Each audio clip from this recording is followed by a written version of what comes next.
সংযুক্ত মুক্তি বাহিনী অসম আজি তেওঁলোকৰ প্ৰতিষ্ঠা দিৱস। 1979 চনৰ 7 এপ্ৰিল তাৰিখত শিৱসাগৰৰ ৰংঘৰ বাকৰিত গঠন হোৱা আলফা 47 বছৰীয়া হ'ল। কিন্তু পালে কি অসমে?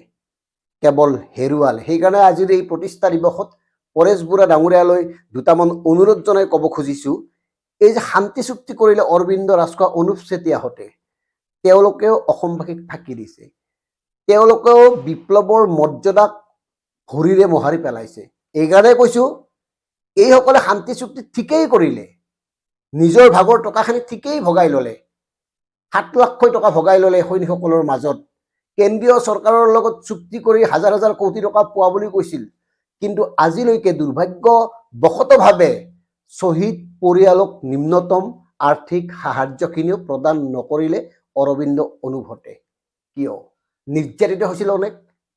আলফাৰ সহস্ৰ সংগ্ৰামখনৰ কথা কৈ শেষ কৰিব নোৱাৰা। সেইসকল লোকে জানে যিসকলে 90 দশকত সেই ভয়ংকৰ দিন দেখিছিল। সেইসকলে জানে যিসকলে আলফাৰ সংগ্ৰামখনত জড়িত আছিল বা আলফাৰ সংগ্ৰামখনৰ জৰিয়তে প্ৰভাৱান্বিত হৈছিল। সেইসকলে দেখিছে আলফাৰ কৰুণতা, জটিলতা আৰু ভয়াৱহতা। গতিকে সেই দিনবোৰ আকৌ ঘূৰি অহাটো নিবিচাৰোঁ। সেই দিনবোৰ কাৰো কাৰণে কাম্য নহয়। আৰু এটা কথা পৰেশ বুঢ়া ডাঙৰীয়া আপোনাক কওঁ, স্বাধীন অসমৰ চিন্তা বাদ দি গুচি আহক। অসম্ভৱ বৰ্তমান সময়ত স্বাধীন অসমৰ সপোন। গতিকে এনেকুৱা এটা অবাস্তৱ অবান্তৰ বিষয় এটাক খামুচি ধৰি বিদেশত থাকি বিপ্লৱ চলোৱাটো আমি বিচৰা নাই।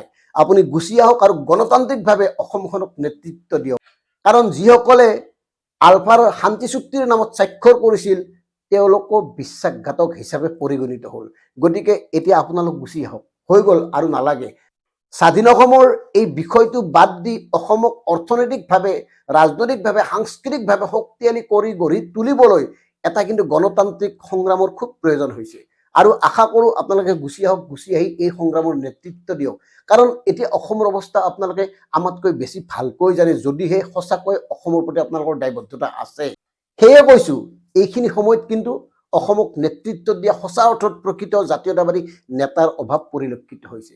আৰু যাক বিশ্বাস কৰিছিল অসমৰ ৰাইজে, একাংশ জাতীয়তাবাদী নেতাক, তেওঁলোকেও এতিয়া ক'ৰবাত কেনেবাকৈ বহি দিছে, নেচ পেলাই দিছে, আপোচ কৰিছে। তাৰ অদৃশ্যৰ কাৰণ নোহোৱা নহয়। গতিকে এই কথাবোৰ চিন্তা কৰক।